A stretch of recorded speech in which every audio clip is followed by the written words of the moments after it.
Hi, everybody. Welcome to today's episode of Live Feature Rant. Today, joining me is on screen left our guest Tsagh, who's been on before. He's been on multiple times before. And on screen right, we have Adam, who you all know he's been around. Hello. So, How goes it? pretty good, pretty good. Awesome. I'm really excited about the stuff that's coming this week. Yeah, which as of the show has not been put into the game yet. We're waiting. Yeah. We are in a holding pattern, waiting for landing instructions. Yep, pretty much. We were told earlier that the estimated time for the update, not a patch by the way, it's an update,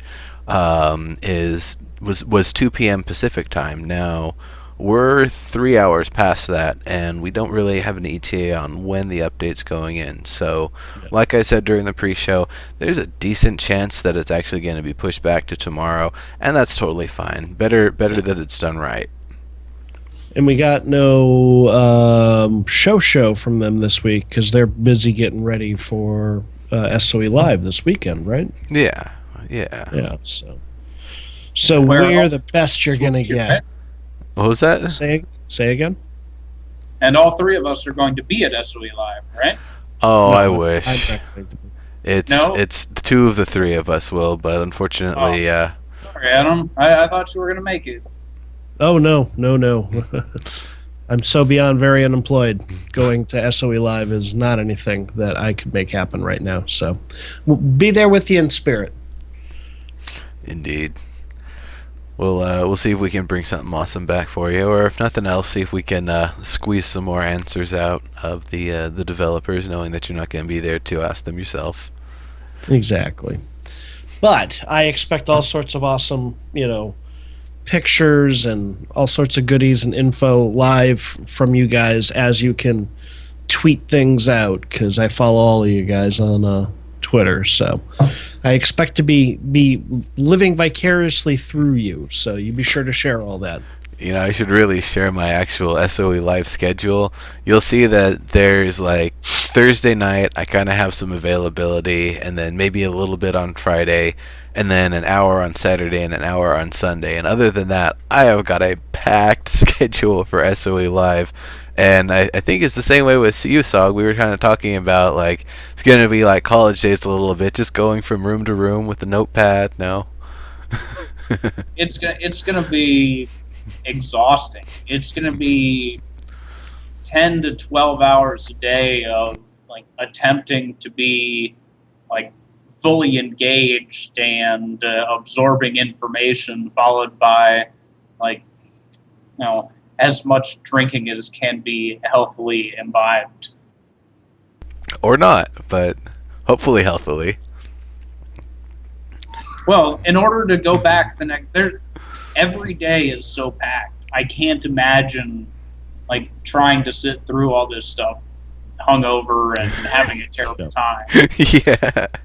Yeah. I've got a panel on Friday and panel on Saturday, so I can't be like too trashed for those.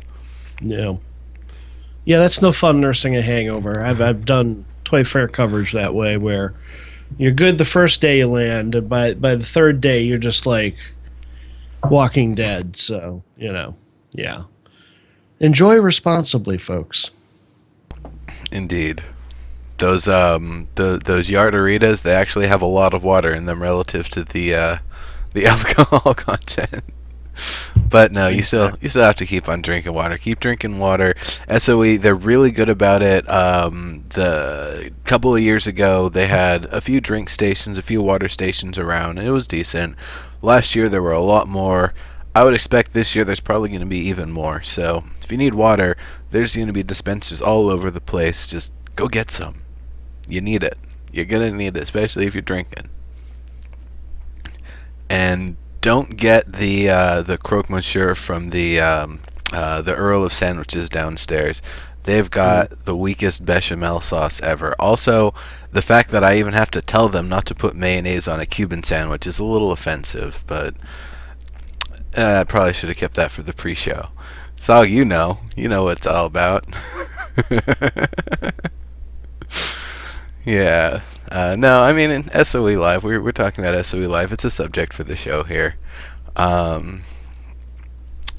It's It is fun, and there's a lot of. It's almost less like the fun aspect of it is more. I'm really looking forward to what's going to be revealed. They just teased us last year with combat and little video of the actual characters running around and using the actual abilities and stuff.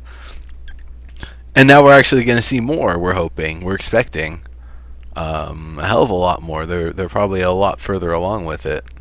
Mm. Exactly, Katafari. Remember, you want to read out what you're responding to in the chat room. Otherwise, the show you look like a madman interrupting yourself. No, I've got the chat roll on the left. People can see it. Oh, okay. That's why I do the chat roll, so I can just answer things without getting into too much detail. There's got to be a bunch more. A bunch more. Oh, the dev brunch, by the way, should be pretty interesting. I've been to the dev brunch the past 2 times. The food, the fare wasn't really like super amazing. It's like some amount of cereal bar, some amount of fresh fruit, some amount of decent sausage and kind of thin bacon. And the potatoes were good, the spiced potatoes. But of course, the dev brunch is all about sitting down with the devs and picking them for as much information as you can, knowing that it's the last day of the show. Alright.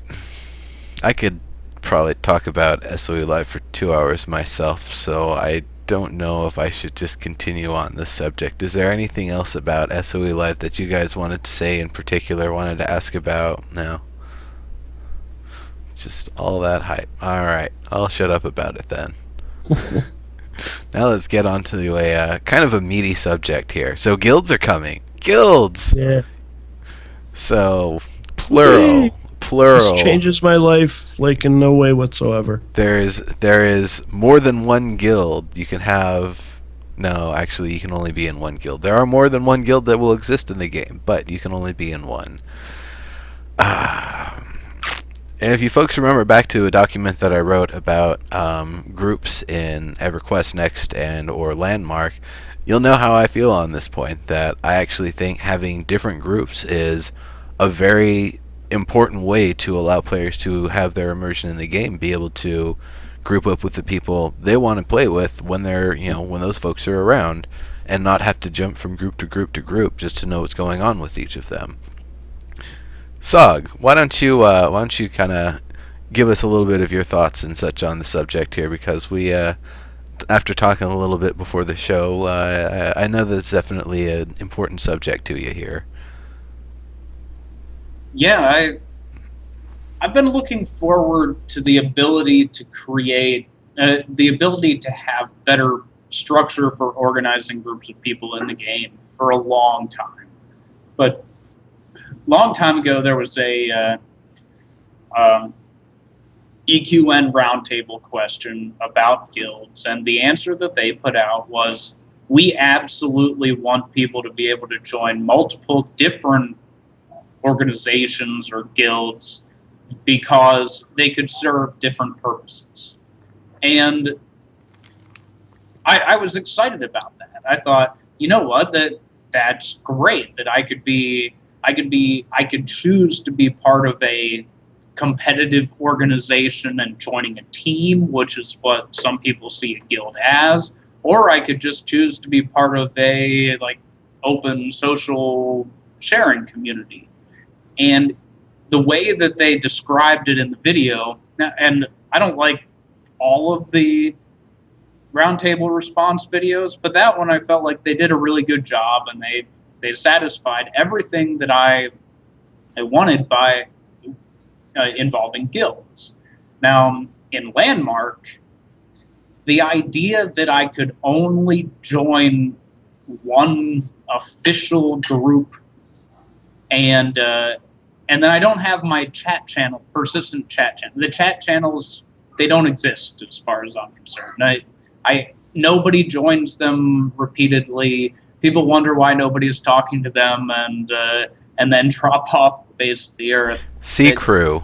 That's the only one I can think of that had ever been consistent with Sea Crew. Other than that, I had a hard time forming a group and joining a group.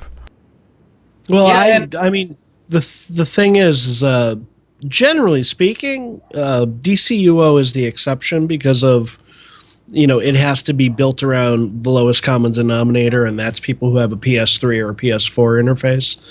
But other than that, they have generally had the most robust chat features as well as guild features of any game I've ever seen ever. Period. Like they really do have the most robust customizable chat.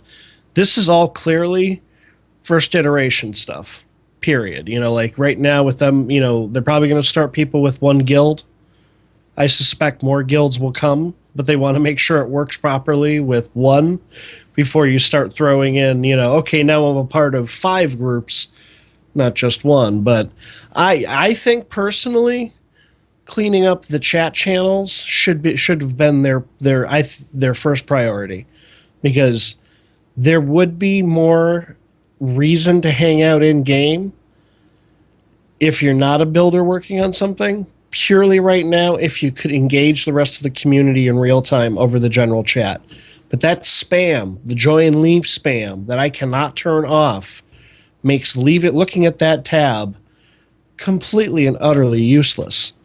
It really does. It's just a complete horrible waste. And but I'm griping about it's not really going to be very useful right now, because we do know that's temporary. We know that we'll be able to fix that in time. But yeah, right now I think that's a more important thing they should have added to the game. I agree completely. And along with that, yes, we're looking at a first generation of guilds being put into a non-upgraded first generation of chat systems, and we feel like we look at some other SOE games and we're like, you guys know how to do awesome chat. Like, this is something that's been going that you've done. This is something that not a developer, but it looks like something that, even though it hasn't been on the top of the priority list, it's something they can definitely do and they will sort out. But when we read about guilds, when it says guilds are here, click here to see all the details of this robust system. And then we find out that it doesn't have the features that were talked about before, and it's talked about like it's the real deal. Now, if you say, hey, help us test the guild system, and I know that we're still in beta, we should feel like that for everything, that we're testing stuff. But the way that it's communicated is very different. It's communicated like they're adding a new feature, not like they're giving us something else to test. And I'd like a little bit of a shift to that. Oh, we're getting word from Asphyx there. Please definitely let us know if it's official, but update delayed till tomorrow appears to be the case. So, well, hang on. Yep, update. Terry Michaels saying landmark update has been postponed until tomorrow morning at 10 a.m. Pacific. Sorry for the delay, y'all. So yeah, there you go. That's all good. They don't need to apologize. At least they don't need to apologize to me. I'm fine with it. That means there's going to be no interruption during my actual gameplay hours. Woohoo! In case I actually want to get some billing in. So, cool stuff then, everybody. Now there's no more holding your breath on the patch today. We know it's tomorrow. So the update. That P word. Yes. Okay, so let's continue the discussion here. So there was something that you had said earlier, Tsagh. I probably should have written it down. But there's, I guess, the thing. Keep talking about guilds forever if you want me to. Well, I guess there's one thing in particular for me that I really see being the big issue with the way that guilds have been presented right now, and it is kind of something you guys touched on, is that it's being presented now not as Guilds 1.0, that there's going to be another version or another iteration later, but they're being presented as this is Guilds in Landmark. This is what it's going to be. I understand if they're trying to do it in this way and they're planning to have more later with enough feedback to make them build the system that way, or if the plan is going to be some adjustment like an alliances sort of thing, so you can join as many guilds as you want that join part of this alliance. But So where did you get that this is what guilds are going to like? Nothing ever that they have presented in the game so far has been like this is set in stone. well, that's the thing is they say things with a very like affirmative tone that this is what it is, and then if there's a detail that they've missed, they'll let us know later, or if it's something that maybe it seems like they intentionally left out a detail, or it's something that it seems like it might not have actually gone the way we wanted unless we actually gave feedback. Like I'll go back to the lights as an example. Because let me just as someone who's like guilds whatever I'll get around to joining one I guess. Yeah, I'm glancing through it and it appears to have everything you would want as far as guild features. So what is missing that you're like, oh my god, why did besides the multi-guild thing? Oh, it's really the multi-guild thing is the All right, well, dude, let them make sure it works with one first before you right. completely get your panties on your head and throwing a fit. I mean, let's make sure this thing works and then ask about can we have more than one guild now? I agree, but when we read it, there's a huge caveat about the UI, where it says, "Oh, this isn't the final UI. This isn't what we're really doing," and they go out of their way to say, "Look, this isn't really the final thing." But there's not anywhere in there, and we haven't heard yet. A lot of people, I know Viz Gaming asked on Twitter, like, is the multiple guild option really coming in? Now, for me, why that's and we don't see that. It seems like they're saying that the only thing that we're talking about changing or is one iteration of it is the UI, and the questions are out there and they will be answered. But the issue for me not having it is I spend a lot of time with a lot of different people in the game, and I want to make sure that I stay open all the time and not create an exclusive group while still being able to build a community. Because building community is what I love to do, and Landmark has been a great place for me to do that.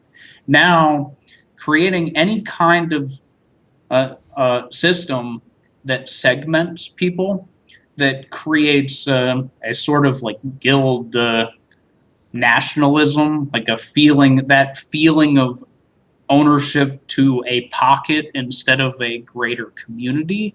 I'm opposed to that because it's the opposite of what's made Landmark so great.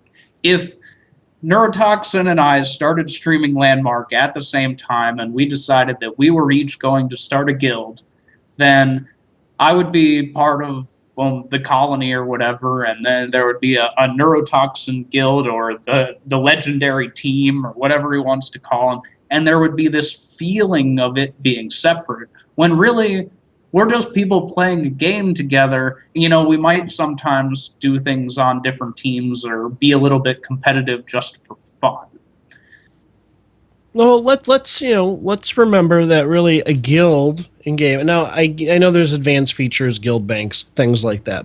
That aside for a second, in your day in and day out life with a guild, it puts a fancy tag or a not so fancy tag, depending on the name of your guild, over your name or next to your name, and it gives you an extra chat channel. And that was the thing that was useful about guild, was you always had people to chat with. No matter where you were, no matter what you were doing, you always had a guild chat channel. I had friends in all of the games I've ever played for any length of time have been in multiple guilds doing all sorts of crazy guild things, yet still, by being a social player, played the first 5 years of Star Wars Galaxies without ever being guilded, but still being invited to everything because I was known by people. You know what I mean? People on your friends list was how you stayed in touch with people. It wasn't I excluded people because I had this guild tag over my head as opposed to this guild tag. I don't think there's going to be any, exclusionary stuff going on if suddenly tomorrow you get to have your lace spring tag and group up. Of course, most of the folks that you stream with and do your stuff with are all going to jump over there. Does that not mean you're still, you're not friends with Nero, or you're not friends with me, you're not friends with other people in the community, and you're not going to do anything with them? No, not at all. Yeah, but I don't want to. I wouldn't want to create, and I'm asking the community of a straw poll up right now. I'm not sure that I want to create any kind of noticeable separation. And I grew up in MMOs in a different way, with like dealing with raid lockouts and things like that where I was only ever allowed to enter a raid with my guild because we had plans to do it with the same people. I mean, we did all this stuff. Same thing. Everything we did was together, and everything was about, well, we've got to do this before the other guild does it. And it was this like, there was a real sense of competition. I have a newsflash. I have a newsflash. From when I played Star Wars Galaxies, I would log in every day, and the end game I liked there so much, they were called heroics. They were end game light. They were end game scaled down, and so when you had a group of people who were all geared up, knew the stuff, you could run through all 5 of them in the course of 3 or 4 hours. If you're having a good day, and that was a fun way to play your afternoon if you're into PvE. Because I ran, medics were a very rare commodity in the later days of Star Wars Galaxy, so having someone who knew how to play and was properly geared up for endgame was a big deal. So I could be very, very, very, very selective. So I had to play favorites. I was always getting hit up. Hey, come run your medic in blah, blah with us, and it's a group of people I don't normally run with. I would often have to say, no, I'm saving that for, my guildies or my other friends for later in the night. I mean, we all still play, but we don't have things like that right now anyway. It's not a, I mean, there's no lockouts or anything anyway. So don't sweat it. All right. So there's something I kind of want to interject with a little bit. Something that I'm thinking might actually be the reason why things are being done the way they're done right now at this particular time, at this particular part of the game. SOE Live is going to be the big promotional point from SOE Live on. They're going to put Landmark on the roadmap. They're going to have it be the game that they want everybody looking at. It's going to be not just, this game that they're working on and, some people do reviews of it and they win awards here and there, but really going full force with it, full on, and especially because combat and hopefully interactions and other things will be coming in pretty soon. So all the things that people have wanted since the get-go and they were promising us from the get-go will finally be delivered in the game. We'll finally be able to have, the community to grow tenfold overnight and then continue growing from there, rather than people kind of coming in and leaving in surges. So the reason why I think guilds are being done the way they are right now is that they want to have at least some semblance of a guild system, because it's something that is comfortable to a lot of players, especially groups that are coming from other games. But just having some sort of a guild system, it's something that's familiar to a lot of people. It's something that I think they want to have in any form right now, just so that way it'll help with the player retention. When people start playing the game, they join a group. It might be a small group, it might be a large group, it might be a streamer group. It might be the only way they get access to a big name streamer like Era or Tsagh, or even bigger like Co-Carnage, somebody who's making their living on this for a little while now. So I could definitely see that being the reason why guilds are coming in, why they are, how they are right now, just so that way there's something that has the semblance of being a guild.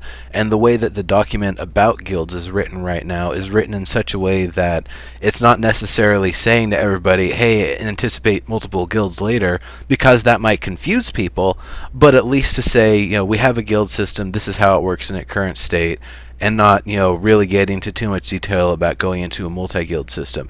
So what do you guys feel about that? If I think that's going to ultimately be the way that they're kind of rolling with things, why it's being implemented, when it's being implemented right now, right before SOE Live, before their big media exposure with the game.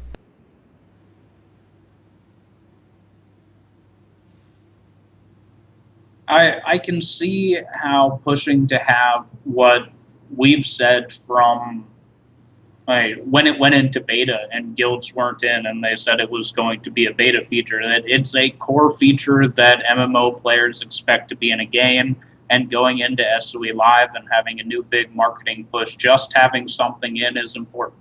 I agree. I just put something in chat though, and say the difficult part to me is managing the discourse surrounding how people feel and talk about membership, and that I believe that we can do that. And not everybody thinks like Kadvari and Adam that it's just a limited chat channel. If it's just a limited chat channel, we should be able to join as many as we want. I mean, I see it. There's limited chat channel, and then of course the shared storage, maybe only officers access, or maybe everyone can put into.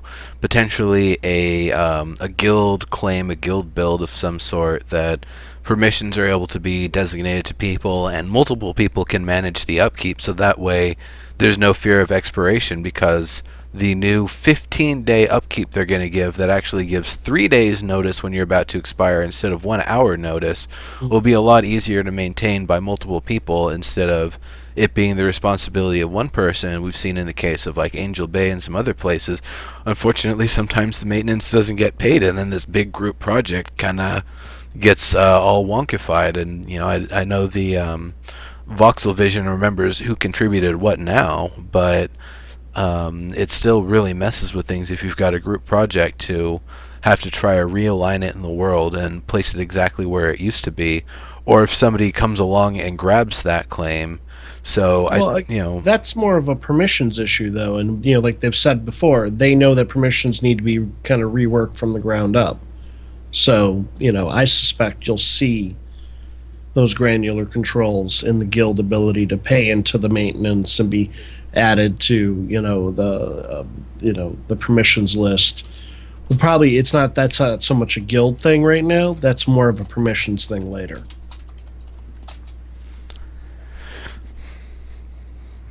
Yeah, I mean that's true. I mean there's also a lot of other things they could even have with the guild system, and it would really be something that I would want to see in a multiple guild sort of thing. But they could even do it right now, something where the different things that you're actually doing in game, that if you, as a member of this guild, you find a recipe for an item that hasn't been discovered, you get the copy of it, as well as your guild, like the master record or whatever, has a copy, so anyone who's in the guild hall has access to craft it at guild stations or something like that. I could see them putting other features and perks to it instead of it, once again being like an extended chat channel, and things that actually be meaningful. Like I said, I wrote up a document, a big ol' 30 to 50k character document that kind of explains all the different ways, and actually had 2 separate documents on the subject, different ways that the groups themselves can be segmented into different formats, and people don't have to join all aspects of the group. They can just join the parts that are relevant to them, or a system where you can just join as many groups or whatever, and you just interface with them as you need to, as you want to, however you and them agree participation works.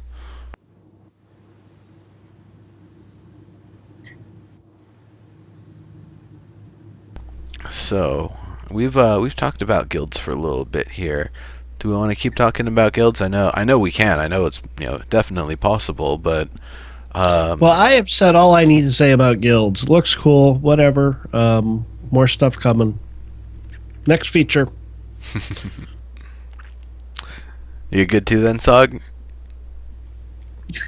Yeah, all right. Let's move on. Okay.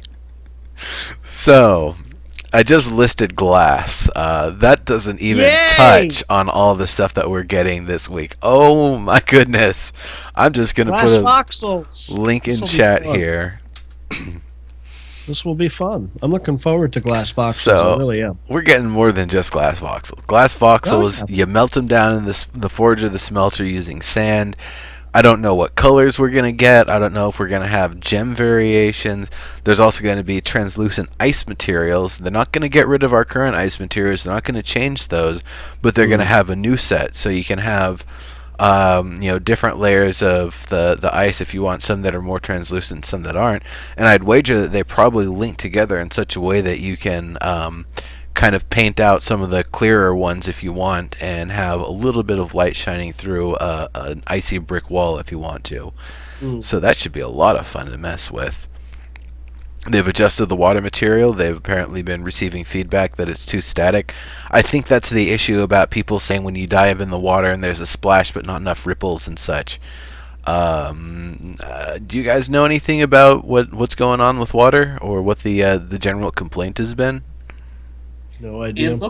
It looks more like Jello than water. When you place water voxels is what it talks. Not the oceans. It's not about the oceans. It's that when you place like a floating cube of water in the world, it's more like Jello than water. It's so that when it's about the visual appearance of it, it's supposed to look like it moves and it flows instead of it jiggles. Well, I kind of think of the world as being zero gravity, and we have the illusion of gravity because some smoke rises and players fall when we break contact with the ground. But other than that, it's just an illusion. I always thought of the water as still being basically a zero gravity volume held in place, rather than actual water that's got dynamic flowing and movement to it. It's just a complaint about the visual, because even if it were a zero gravity environment, if you were to disrupt the surface, it would move fairly dramatically, even if it didn't leave a defined region. Gotcha. Oh, okay. So that's some of the complaints: watercolor diversity, blending water, adding froth and bubbles. That makes sense. Different colors of actually different viscosities would be nice too, but I don't know if they're quite ready for that yet. I don't know if swimming through something thicker, if the animations are going to just run slower, or if they actually have to have different sets of animations for things that they're thicker and you have to really fight through them to swim. Or perhaps that when passing through water, there's a change there's a resistance to the gravitational effect, instead of just like you fall and then stop a little bit below it. Yeah. They have a ton of work to do, and I know that I know from Smoke Jumper talking about it briefly in game that they're constantly working on improving water in as many ways as they can. But I don't think there's a whole lot of worrying or complaining or like actively seeking changes that we need to do, because it's in their minds and it's something that they're certainly working on. Right. Adam, you were going to say something a moment ago, I thought. No? Nope. Okay. I thought you were when I was saying something about the zero gravity-ness of water. Okie dokie. Nope. Yeah, and of course, we want beer, liquid voxel beer that we can work with, because right now, water's okay, but it's not really the same thing. So, yeah, I think people want lava more than beer. Lava, I don't know. We should take a pretty quick poll in chat here. You folks want beer, or do you want lava? Like right now. I'm voting for lava.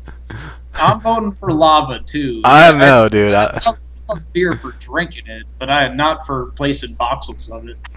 Yeah, but then we have an excuse for them to actually put the drunkenness in the game. We know we have front/drunk, but we don't have the whole fisheye lens sort of thing going on, and all that sort of stuff. Dynamic beer, yes, indeed.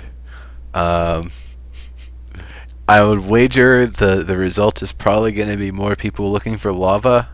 Quicksand would be a close second. Gotcha. Beer props. Well, they're actually adding another mug, a stein, a drinking horn, a goblet, a large stem goblet, a short stemmed glass, a medium stemmed glass, a medium stemmed goblet, tall stemmed glass, and a large stemmed glass. So they're going to be adding a lot of things with which you can try to fit your voxel beverages into. And I say try to because I have no idea how easy it's going to be to get the drinks to conform to that small of a vessel. Yeah, well, we needed some variety. We only had the the gothic looking goblet stein thingies Yeah. that were kicking around. Those were nice, but that was all we had up until now. Yeah. So They were being Yeah, used as so- door handles. there you go. I've seen a lot of them being used as door handles. Yes, food and drink. We've got some food and drink pops. We've got the medium keg, bread 1, bread 2. We got 3 cakes, the pink one, the chocolate one, the buttercream that's white. We've got roasted meat, unsliced. We've got roasted meat sliced with an EverQuest 1 knife, apparently. We've got the small keg, and we've got some more barrels coming. So we're going to have ourselves... Oh, yeah, I know, Tenma. The rope and chain, we want it. I know. A curved rope, a straight rope, a curved chain, a straight chain, a circle, a knot. All the No, chain should be, and rope should be a fixed point and gravity and wind affected. It shouldn't be. It shouldn't be solid.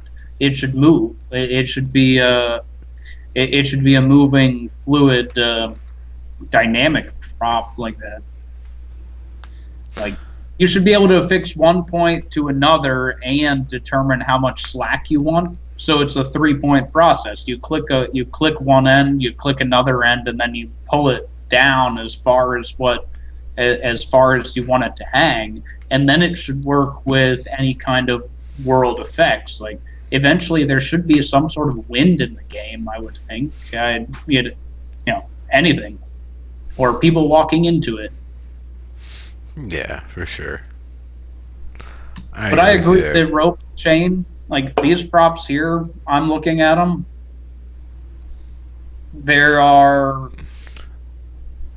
I may craft 1 or 2 of these once for the props, and the lights are a whole different topic. And I think everyone's real happy about the lights, but the props, Oh yeah.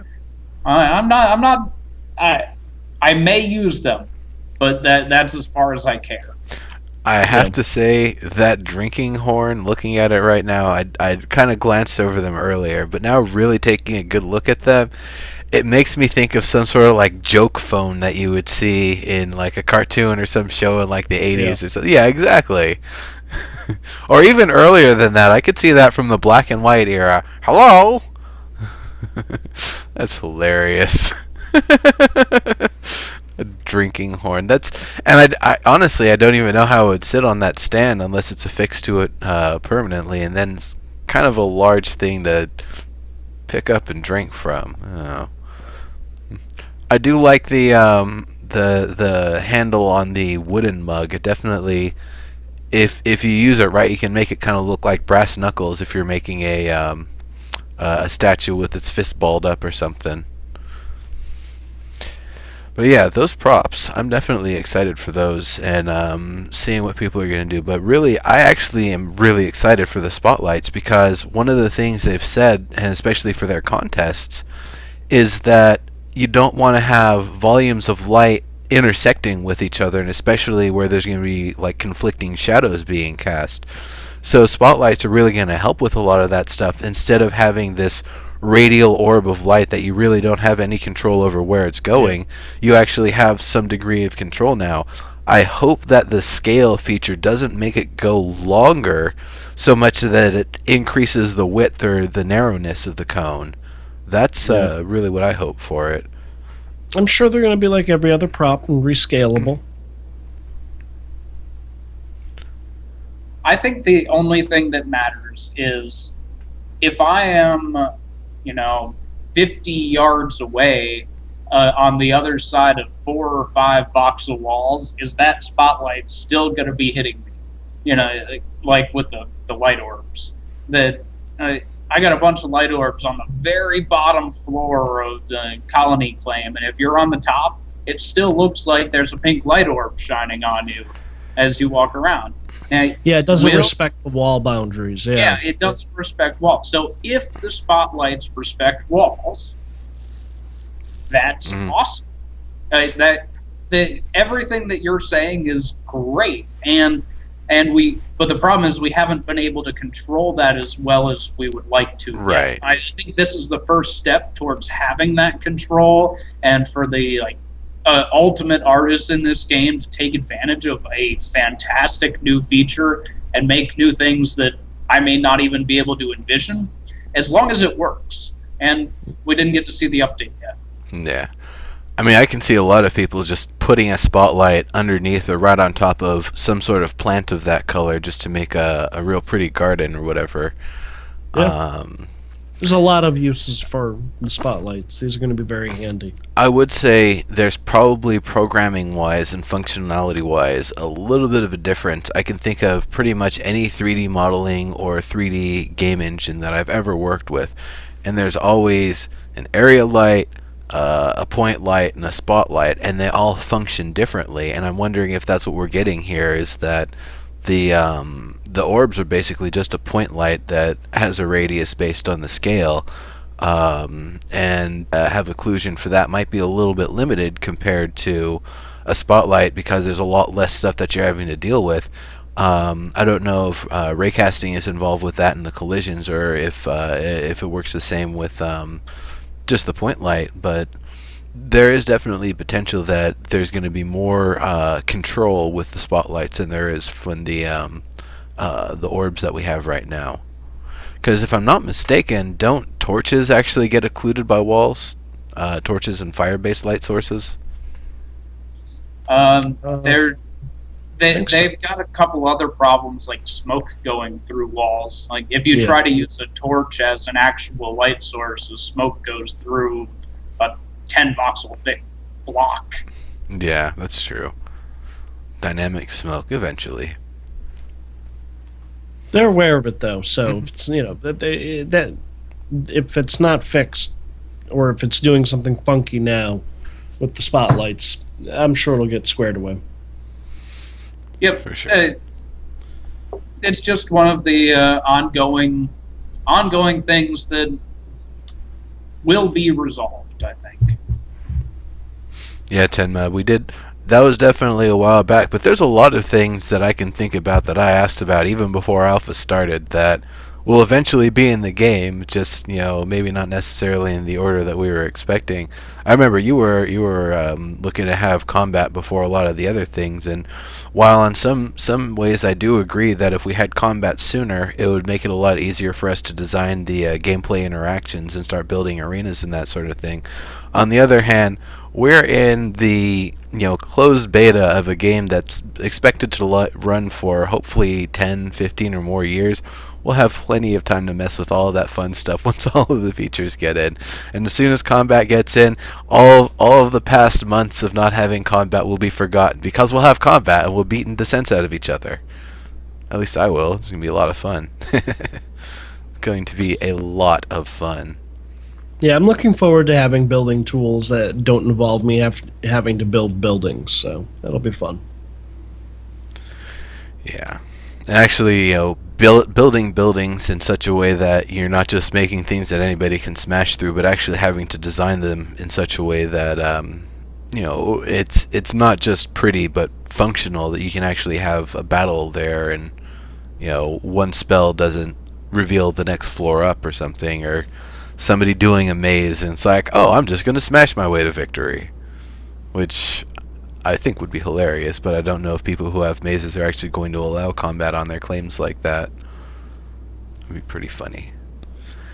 I think we're going to see all kinds of hilarity ensue with how destructibility and everything is affected by combat and people opening them up. It's going to make some of the best live feature Rant episodes ever, talking about how crazy it is. Yeah, I think so.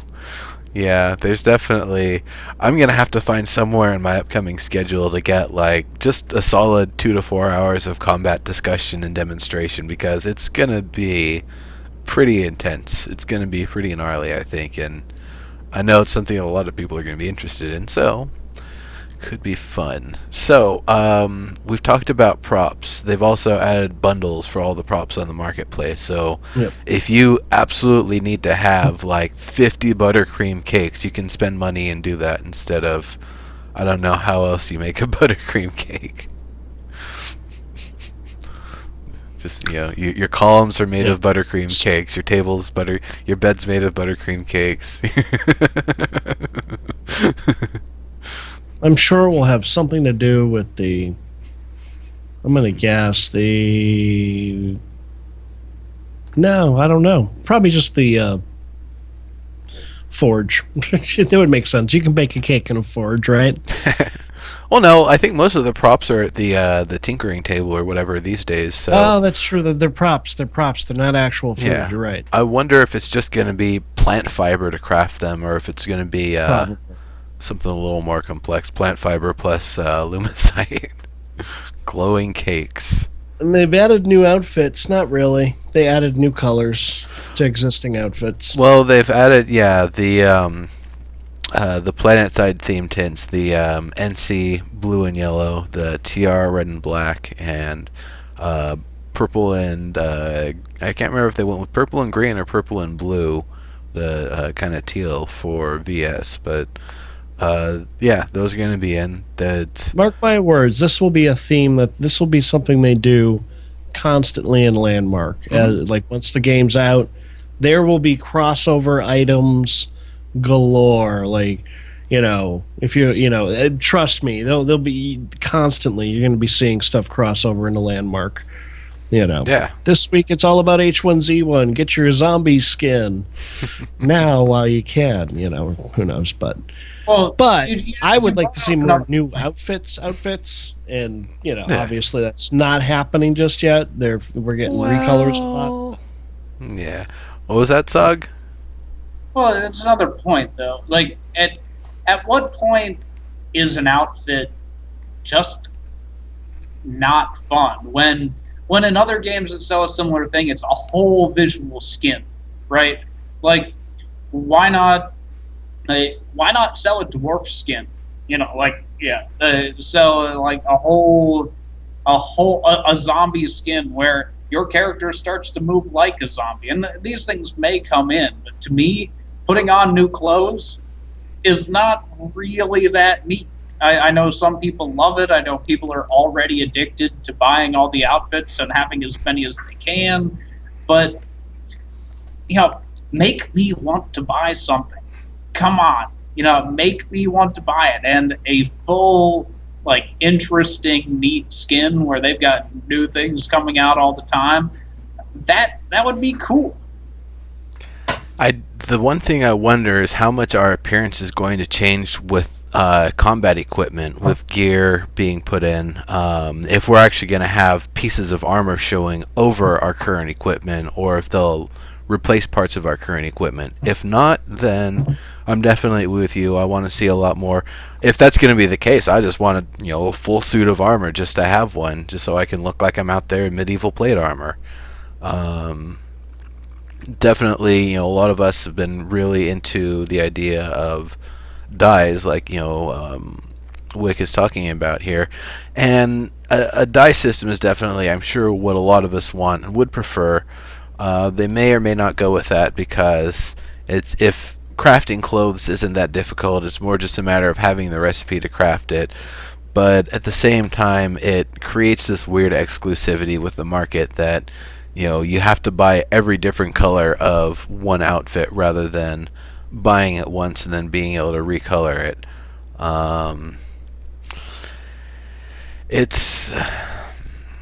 I really personally would have preferred if they went with the dye system, and actually, bringing it back again, the DCUO aesthetic system I believe is the best that I've played in any game ever. So something that's more based on that I would really prefer, but at this point I don't think that's really going to be the case, at least with the way they've been selling the outfits right now.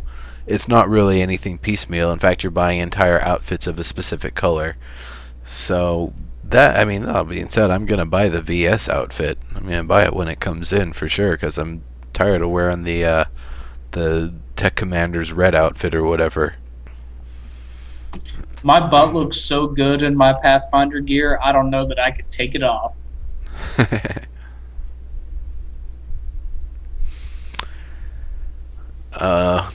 What's behind me? Axe supposed to increase your beard size as you get kills with it. Good one. So let's look at a little bit more going down here. Oh, and I'm pretty sure, unless Omid was talking nonsense or it was misspoken, I'm pretty sure this month's giveaway item is actually going to be an outfit. So definitely be on the lookout for those. Hunt down the SOE insiders and try to win things or otherwise, because I have no idea what it's going to be. People have said maybe it's a swimsuit. I don't know if they're going to get that tiny with the characters' outfits, but we'll see. It would make sense for the summer. Yeah. That would be a very underwhelming item this month. I would be like, sure, that's great. I got one, but I'll never use it. Yeah, I mean, I'm fine with an outfit being a giveaway item because it's not something that's really As long going as to. it's a full, a cool outfit. Getting swim trunks is not a cool outfit. Well, I mean, it might not be just swim trunks. It might be swim trunks and one of those little rubber inflatable things around their waist, and some little floaty pads on the arms, and some flip flops, or even some flippers to go swim. Some like snorkel gear or something. That I could see. that would be a pretty substantial item, and it would definitely be quite hilarious to have in the game.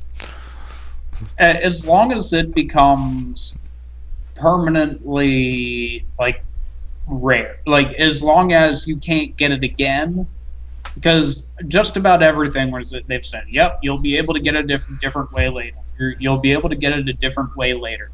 If it's something to say, look, I was really a part of the community and I was interactive in all of the different ways, and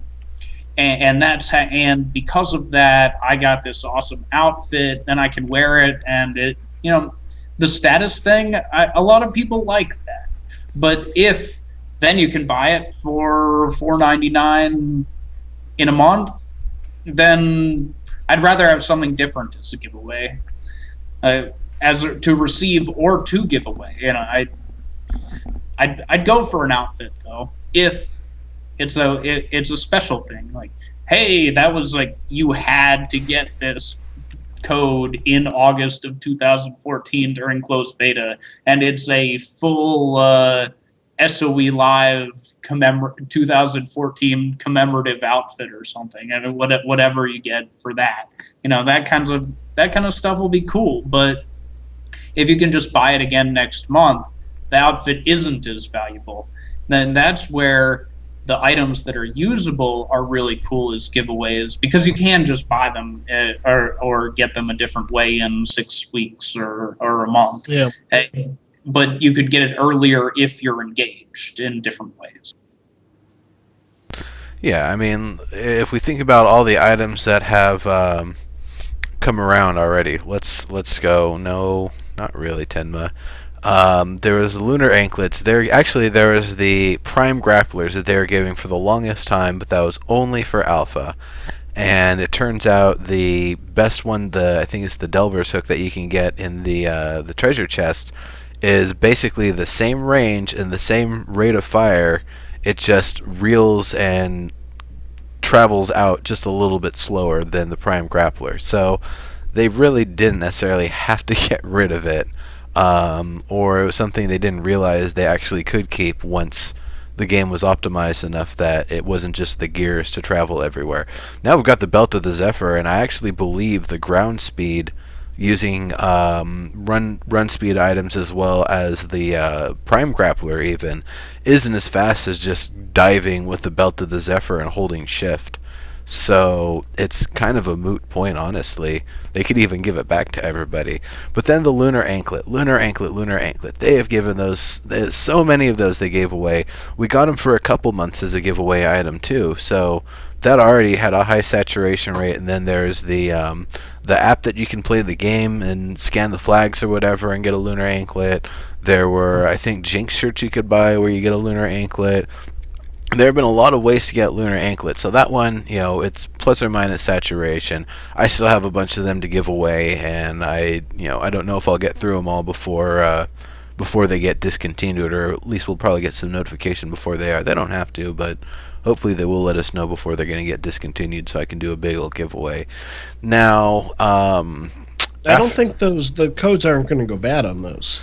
The stuff they're giving away now, like those codes aren't going to ever go poof. Actually, they said they can go poof for any reason. They don't have to give us any warning. That's not their goal, but they, to cover their butts, they've said, yeah, we can. Traditionally, code items they have always let stand. Almost every MMO has, because there's always been a collector's market for, hey, I got the code from the Taco Bell thing. Who wants it? And you'd see people, I'm still sitting on. I've got 100 of those codes. Who wants one?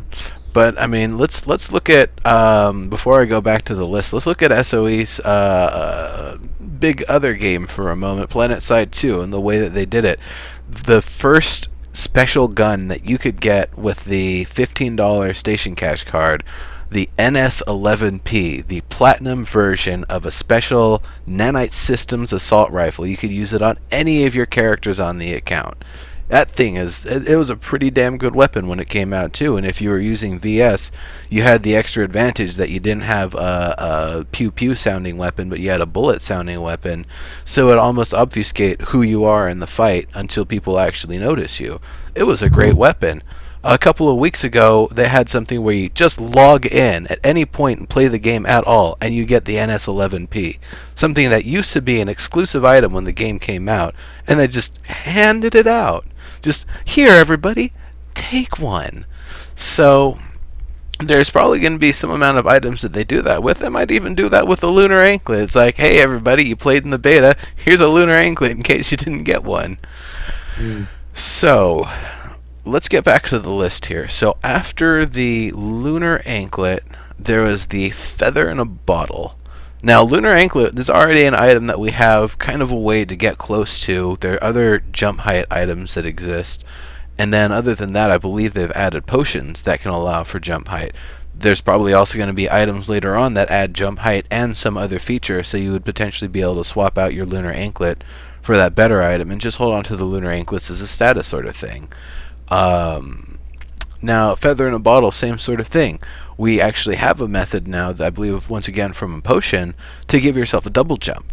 So, the idea that there aren't going to... What was that? It's from a chest. Yeah. It's an equivalent replaceable item, but it's not a potion. It's an equipable item. Oh, right. Cloud Bangle. That's right. So, I mean, we already have something that's basically the equivalent you can find. It doesn't have the same name, it doesn't have the same status or whatever, but it does the exact same effect, and it's really the effect you're looking for. It's not like it's some pretty aesthetic item that your character's wearing that you can, see from the outside. So that, it really doesn't matter too much. Oh, it is a different slot. That is a good point to consider, though. But it's not a different slot. Oh, it isn't? Oh, well then ask Fix. What are you talking about? You're crazy.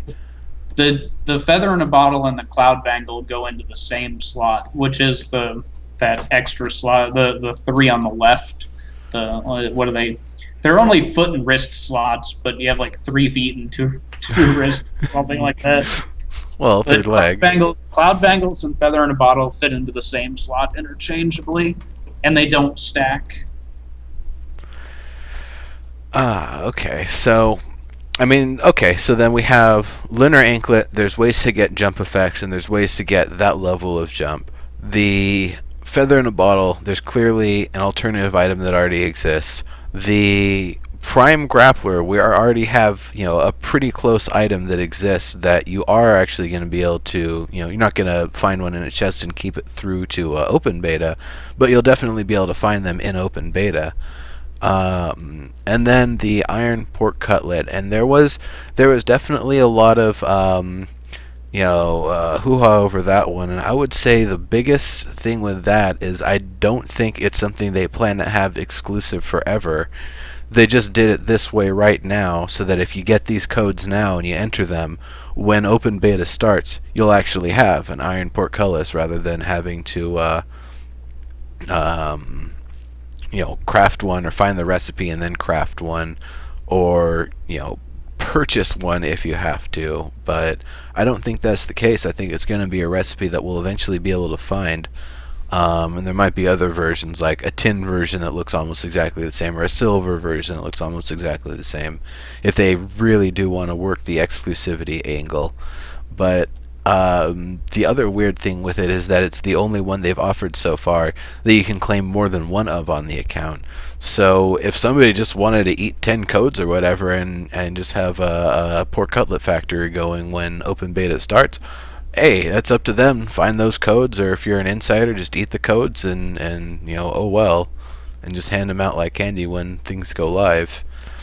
But I really don't think that one was as big of a deal. I can understand it having seemed like more of a big deal when it came out, because it's the only item we had that moved in that way. Now we have other items that have that movement pattern, and I know the movement pattern was a big deal. Adam dropped off there for a moment. Could be system overheating or some other thing. I'm sure it'll be back. So honestly, the pork cutlet wasn't really. I don't think it's really that big of a deal. And when we look at a year from now, what it's going to mean, I bet it's going to be an item you just log in and have one given to you at some point later down the road. So that brings us to the Gem Seeker's brooch, which Omid thought that was, the team thought that was the one that was going to piss people off, not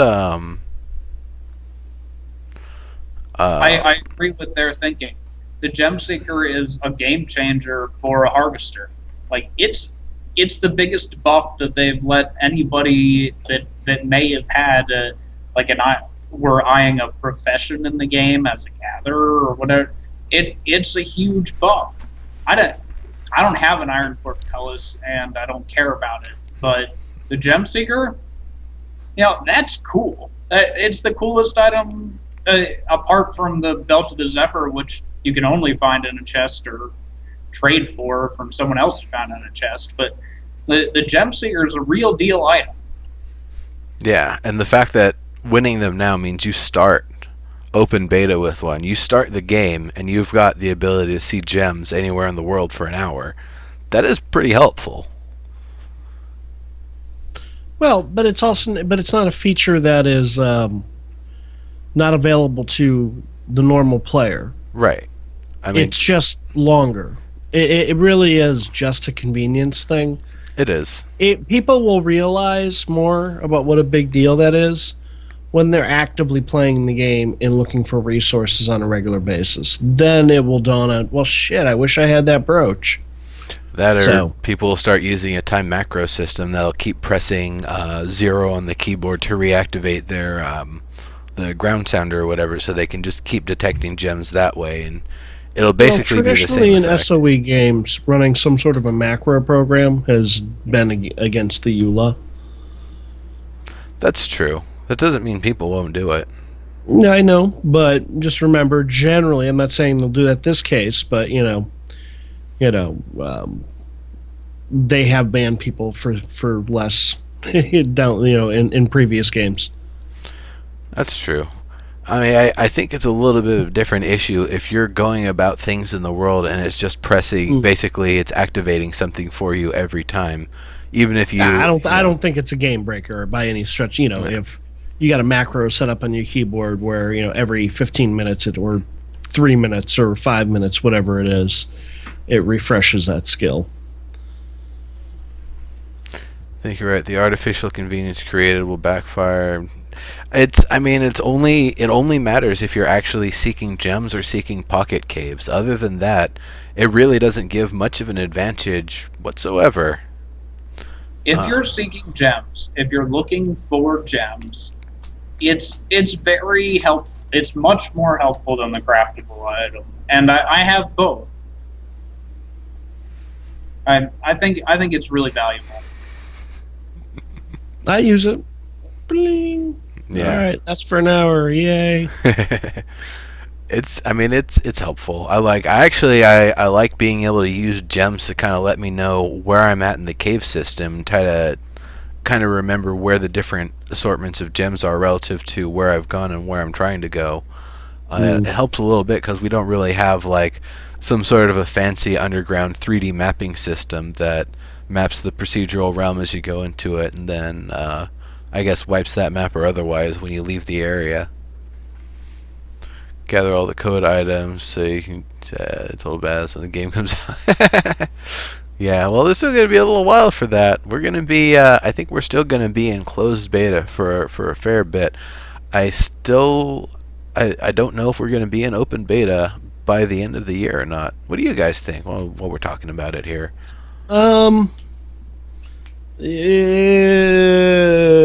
Probably first quarter next year at this point. There's only 4 months, less than 4 months left this year. So yeah, I'm gonna say first quarter next year is probably when we're gonna see it in open beta. It depends on two factors. One, for Landmark, how much do they care what features are in the game when it's open to everyone? That's a valid question. It might be that they don't really care and they're happy to just have as many people in as they want. So at any point they could decide that. The other thing is that they're a publicly held company. At what point do they have to do that? At what point, what is the deadline for putting out that title? When they're going to go present to shareholders, when do they want it done? So a part of me wants to say, and I don't think they should do it in an ideal world where none of that mattered, I would say take as long as you want. But I could see December, or depending on when they do their end of year, I wouldn't be surprised if it's January 31st, exactly 1 year after Alpha started, going into February. I think they're going to push it. I think it's going to be earlier than we want it to be. Yeah, you might be right, Diggs. I don't know if it matters to shareholders. Or that the shareholders might be like, oh, well, we can't do anything about it. They're just doing their own thing. Diggs, I think the reason why it does matter when it does come through, I specifically am thinking like the December and, yeah, as Ten was saying there, the December and January kind of swell, because a lot of people are off for winter break, and then especially a lot of people who are going to be off for winter break, they might be looking to upgrade their system. If people are actually, if open beta starts in mid-November or whatever, if people are actually playing the game before Black Friday comes around and people are like, oh, holy crap, I need to go out and buy a new system right now, otherwise I'm not going to be able to play, that's going to have different... Disagree strongly. There's no way this thing's going to be out of Black Friday. I don't think it will. Yeah. But the idea that, even if it would, they're still going to be with, the Xmas season and everything, people going out and buying hardware and stuff that's on sale then, and the holiday season is a horrible time to launch an MMO-like game. It's a horrible time to launch an MMO. For what time to launch a game, that requires group play. Examples make you think that? I thought Old Republic got a whole lot of people in there with the holiday release. I knew way more people that didn't get around to trying it at launch because it was coming out during the holidays than did. I was a diehard. I was one of those there, launch ready to sacrifice, the holiday season, because other than immediate family and seeing like the nephews for Christmas, that's about it I do for the holidays. I'm not traveling to see 5 different families over the course of 2 or 3 weeks the way many people do or did. But I knew far more people who didn't try a new game because it launched during the holidays than did, and then only to come around to a game like the Old Republic where, obviously that game has a lot of content when you level, and then you hit the cap, and if you're not totally engaged in PvP or running the end game 3 times a week, not a lot for you to do to stick around. So by the time those folks are like, I'm ready to play, the life support falling away. Sorry, man, everyone's moved on to the next thing already. Oops. Yeah. Those of us that bought 6-month subscriptions were wishing we could get refunds. Yeah. What burned me, not to sidetrack too much here, but the thing that really upset me with BioWare over the way that game was handled was during the first forced server merge and losing character names. Because I was that asshole who bought that collector's edition to make sure I had those extra days. I was that asshole that was up at 5 a.m. when the servers were going live to make sure I was able to get character names I wanted and got them. And was playing those games only to have like the first major server merge completely fuck all that up. To people who ultimately didn't even play those characters. So that's my biggest gripe with what happened with that game, because that really burned my bacon. I'm like, I worked so hard to get those names. All right, and that's my name rant. Yeah. Okay. But they'll announce the plan for EQN at SOE Live. I don't know.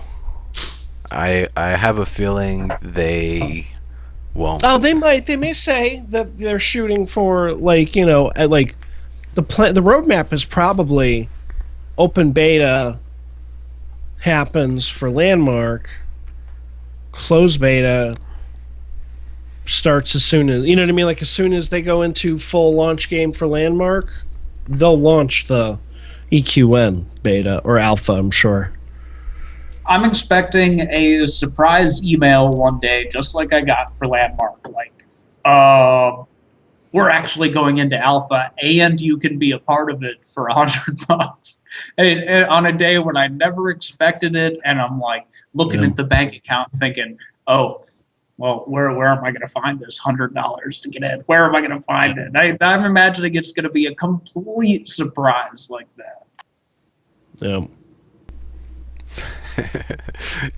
Tenma, you say that, but I can think of all the different times I've stayed up with a bunch of other people waiting for the Landmark servers to go up so we can get that claim, the one that's right by the gate or right by the spire.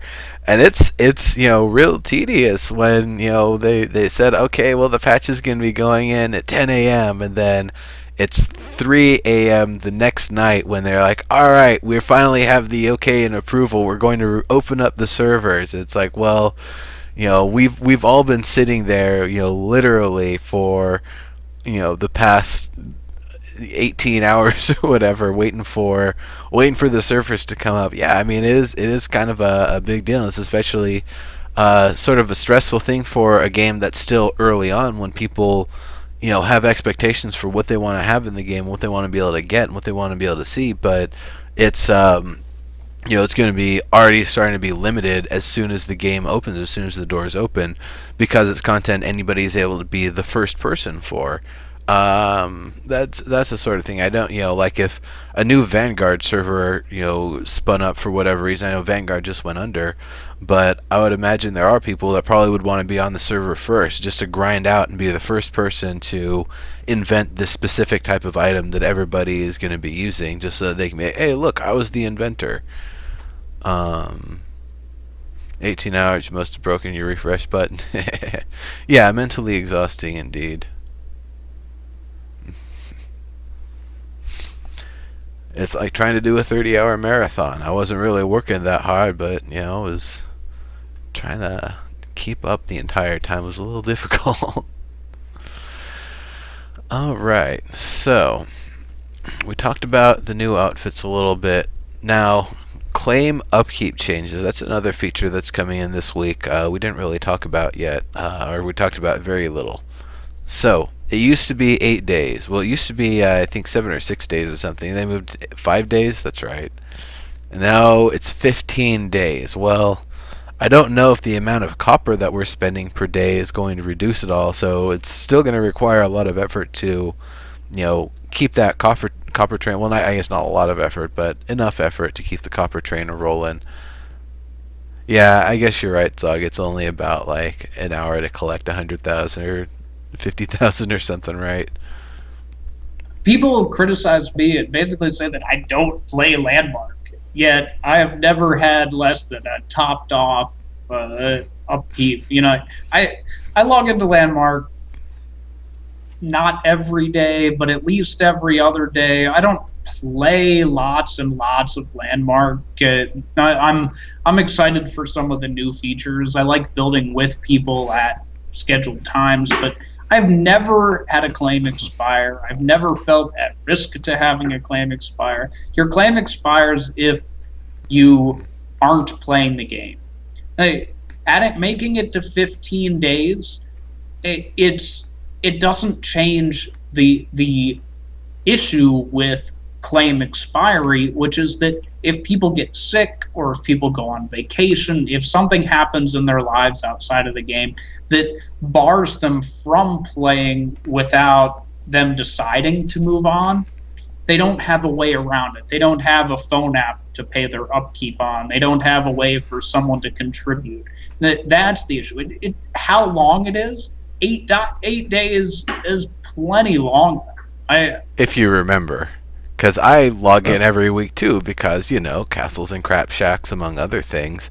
Yeah, and I've had it expire on me a bunch of times. Because the most important fix, change, and all of that is that you're getting a warning notice 3 days in advance, not hour in advance. So, if you're logging in every few days to do whatever, or check in on things, you should notice, oh, hey, by the way, you're running out of copper, put more in. Face it. If you don't log into the game for 2 weeks because either you've been hit by a bus or you're on a vacation or you're away on a trip and you have no means to access the game, you got more important things going on in Meat Space than worrying about a fucking video game. Yeah, I don't think that claim expiry. I don't think that it's working right as it is, but the time limit on it is not the issue. Yeah, how long it takes, if it's 5 days or 8 days, it's how you go about doing it. It's how you could be assisted with doing it. It's all of the other things. But what we don't want, or what I want in the game, is I want people to feel like they're adding something to the world. That a claim is not an instanced thing that you own and you own forever. It's a place where you're deciding to make your mark on an interactive multiplayer world. And we have to see that. We have to see our claims like that. It's not a this is mine. This is my contribution to something that is everyone's.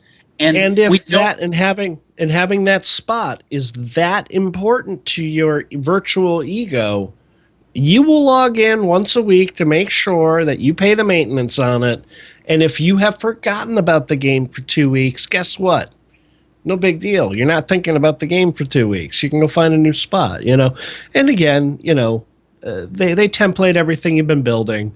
So it's not like all your hard work is for nothing. You can reset things, So yeah, I think it's great. I'm glad they're adding it. I know they have said before in the past, many times, that their intention is to give us the ability to add more and more time, depending on how we, playing the game and whatnot. So I suspect we'll be able to increase that out even more as the live game comes around. So.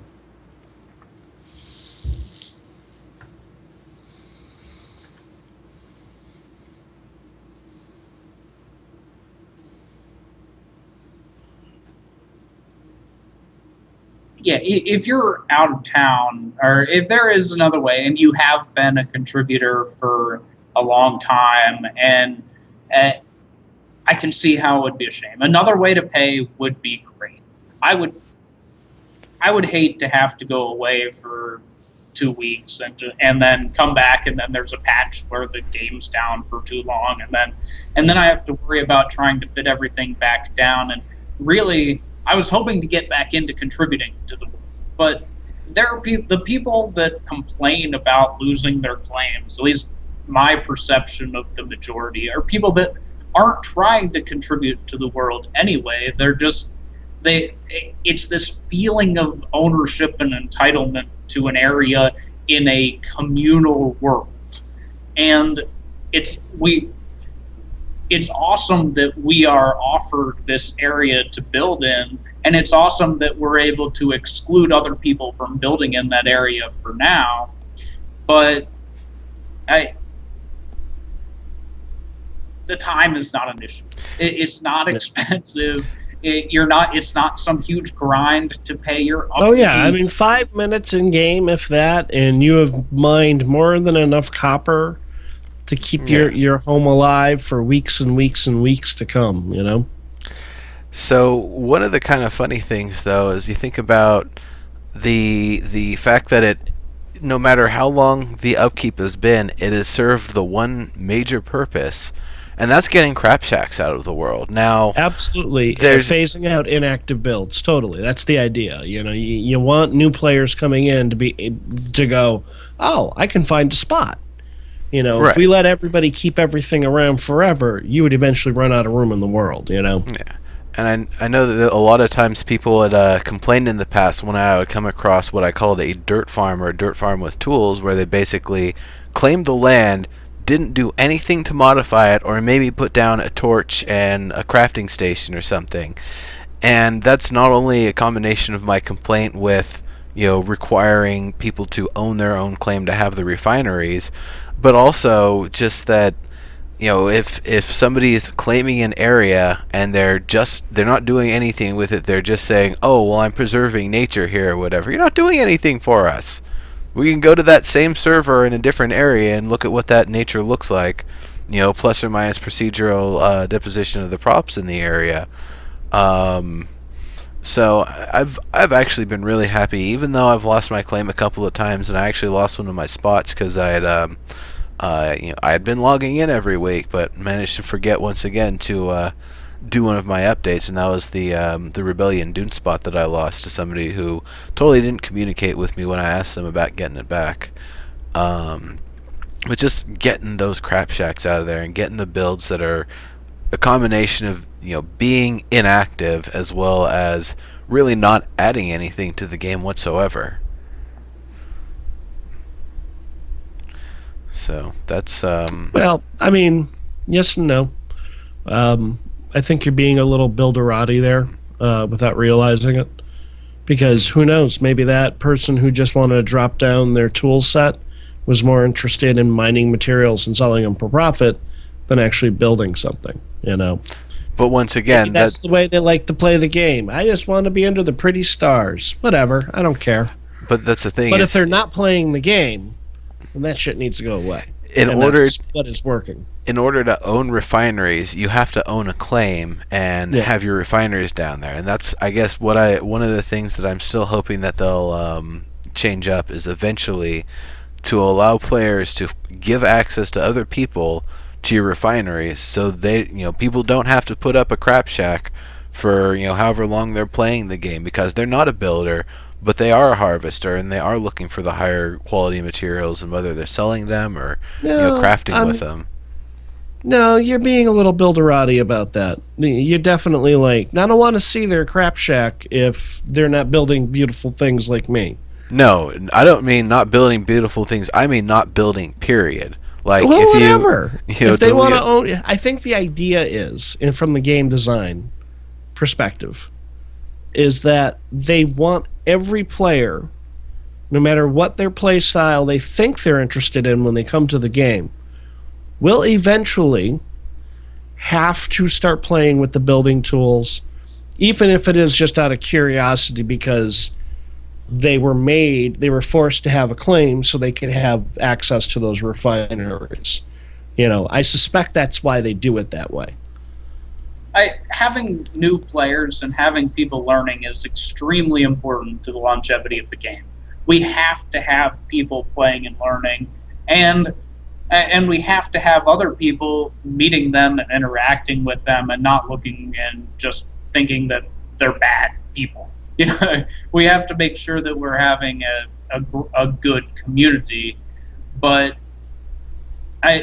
what I want is for people to just understand that when you place a claim down in the world, that's your part where you are going to contribute to a multiplayer interactive environment. It's not, it's not a single player game.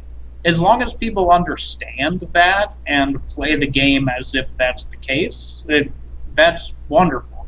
Now, people don't play the game as if that's the case and then purposely bother people, like total troll claims, like giant pits before everyone knew they needed to have a grappling hook. Yeah. You know, that when you make something in Landmark, it's changing the world. It's not just changing your claim. And people talk about it like it's just changing their claim, but we need to think bigger than that. It's changing the environment that people experience playing Landmark. Dix makes a point. He makes an interesting point here. He's like, but they shouldn't have to have a claim to craft if they don't want to, right? Here's the thing, though. As someone who has spent a lot of time, hours and hours, days and days, weeks and weeks of my real meat space life dedicated to crafting in virtual games, you eventually do want to own all your shit away from everybody, because there are just times when you want to get your shit done without having to deal with other people, without having to run around or be someplace specific other than standing in the middle of your crafting room with access to everything. You know, every game I've ever played that has allowed you that, that's where most of the advanced crafters end up, you know, for one reason or another. So, yeah, I mean, and again, you know, my build isn't anything special, but it's a place for my shit, and B, it's a place for me to experiment, and it's a place for me to craft. So I made it public so people can craft there and whatnot, so it's somewhat useful, but it's no great work of art. So how do we solve the problem between where it's a claim in Landmark is not your player housing plot in EQ2, right? It just... But it can be if you want it to be. But how do we rationalize that other than just saying, how do we make it work in a somewhat cohesive environment without just saying, well, it can be whatever you want it to be?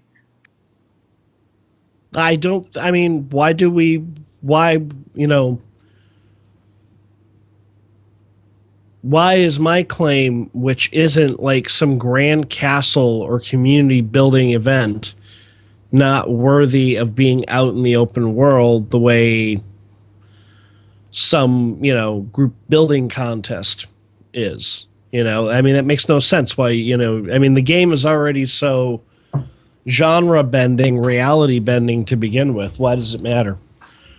I guess that wasn't my intention. Wasn't to make anyone feel like they're not good enough. But yeah, how do we change the idea from this is mine to this is my contribution to something bigger? And how do we rationalize that somebody may just want to build their own little spot to be on their own and make that still be a part of something else? Like, if I just want to build my cottage and I don't want to invite other people over and I don't ever want to do anything with other people, and I can still be adding something to the whole world, even if it's not the best cottage. But what can we do to talk about things differently and talk about it as, you know, it's not an instance housing plot, or it's the world. We're making the whole world one claim at a time. I think, and that's it's that trying to branch the way of thinking out. Because the people that complain about upkeep and are ones who feel like it's just theirs, as opposed to, well, it's the part that I build of something that's all of ours. And that's how I see Landmark. And I think that's one of the great things about Landmark. Even if it's a very modest claim, even if it's just, you know, somebody's got a little crafting camp, I'm okay with that if it's part of the world, if it's people being a part of the game, like Adam was saying. Well, okay, here's another thing to consider, though. If we're talking about like castles and crap shacks and that sort of thing, not only have we not seen, you know, the crap shack or the, you know, less developed claim in a while, because I haven't been doing island tours in a while, but it's a combination of that, and the upkeeps have been doing a pretty good job. That doesn't mean they don't exist in the world. They do. I've been seeing actually, not necessarily a return of crap shacks, but I've been seeing a little bit more places that are less built up, that is just a functional space for the tools and nothing else, and they're just the lowest tier tools. Than I have in a little while. But then I also kind of realized, who actually does tours of an island? Who actually runs around anymore? Most of the time these days, I'm just teleporting. I'm using the gallery, I'm teleporting to a friend, I'm teleporting back to my claim, I'm teleporting to an island where I know there's a specific material. Completely irrelevant when they add mobs and us having to unlock recipes in the game, and it becomes an adventurescape out there when that happens. That's not there right now. Yeah, we're just missing some pieces that allow us to fully evaluate the situation now. I agree with Adam here. There will be more reasons to be out and about in the future, and there will be more discovery and actual touring, and hopefully part of that depends on how much we as the players can interact with and modify things that happen outside of claims. But right now, the static world where you only go there if you want to swing a pick at a rock or swing an axe at a tree. That's the only reason I'm moving through the world. We should be able to teleport anywhere we want. It's not breaking the game because the game's not there yet. Yeah. And when that stuff is in game, then, like I said, it becomes a game in and of itself. Just going out to find your resources, just going out to explore caves. So, yeah, it's not something really worth harping on right now, because it's not going to be that way for that much longer, to be honest with you. Yeah, that's true. I mean, they definitely had said in the past that there's going to be longer cooldowns on the gallery teleport, friend teleport. The friend teleport, I think, is actually an hour now. Whatever they've said it is in the past, I'm pretty sure it is an actual full hour now, because I haven't been able to do 30 minutes or 45 minutes even between teleports to friends. So that might have been slowed down. If galleries are going to be slowed down, and if all of them are going to require the portal shards, then teleporting around isn't going to be as as reliable as it used to be, and there is actually going to need to be a lot more transportation from point A to point B. And of course, that also sets the stage for actually being able to set up a teleporter network with you and your buddies, or maybe it's a guild thing, or maybe it's not a guild and thing. We're supposed to have the ley line system coming.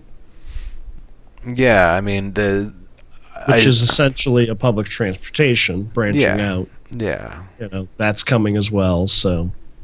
Yeah, some of these things that we've heard, like ley lines and like the specialty crafting locations out in the world, it's been a long time since we've heard a single mention of them. And I wonder, and we'll find out hopefully next week, but I wonder how much has just been scrapped or completely changed, or how much they've been waiting to drop on us all at once. We'll find out. We'll find out this weekend. It starts Friday, right? No, it's next week. Next week. It's next week. Okay. Next week. We'll find out next week. Yep. We will indeed find out next week, and it should be quite amazing. I mean, there's so much stuff that's been building up that we've been waiting on, like combat we've been waiting on, interactions we've been waiting on, story bricks we've been waiting on, not just PvP but PvE, both parts of combat. Mounts, I'm sure a lot of people have been waiting on. Pets, they might actually talk about, even if it's just in the littlest of detail. If I didn't already say, the rest of Crafting 2.0, and finally finishing that system, bringing in salvaging, bringing in the that imbuing system or whatever, where we can potentially put the different enchantments on it. All of that stuff. Like there's stuff they've said that we don't even know about, that they haven't even talked about, that they're gonna reveal. And maybe they have, but I'm pretty sure we're gonna be seeing like everything that we've been waiting for, and potentially things that we didn't even know we wanted.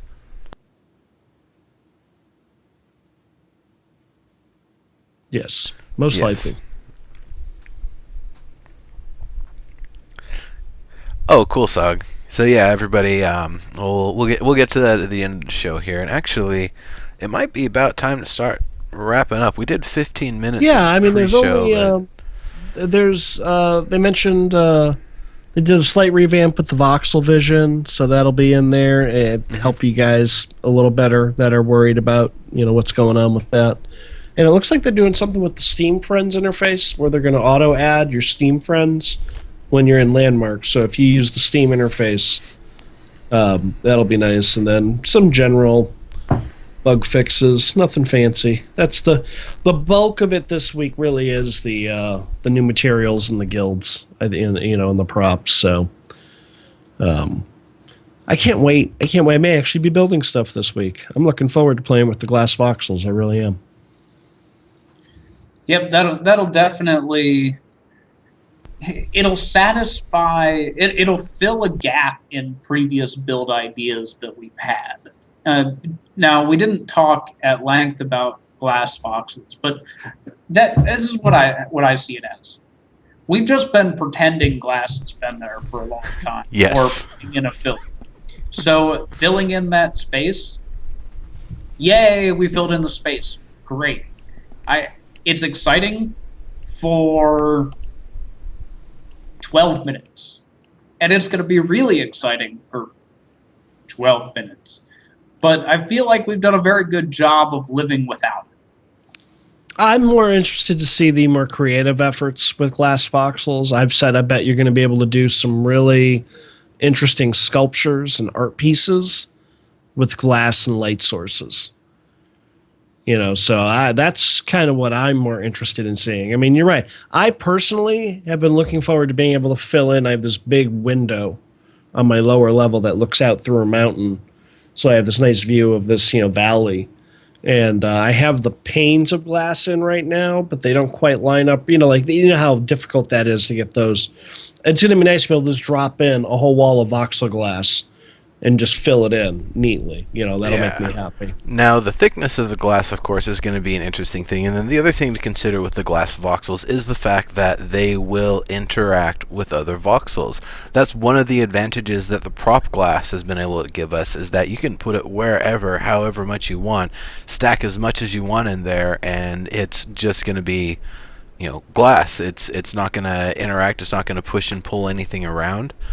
Now we're going to have glass that's going to have potentially weird weld points where it looks like a glass window, but then towards the edges it's got this thing where it kind of tapers outward towards the window frame that you put in.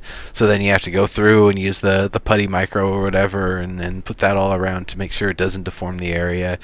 And so there's definitely, I can see a lot of advantage with being able to work with the glass voxels, but at the same time, I feel like it's going to be something that may be a little bit more for, not necessarily for advanced builders, but builders that are winning and ready to deal with the challenges of working with a voxel form of glass versus the prop form that we currently have.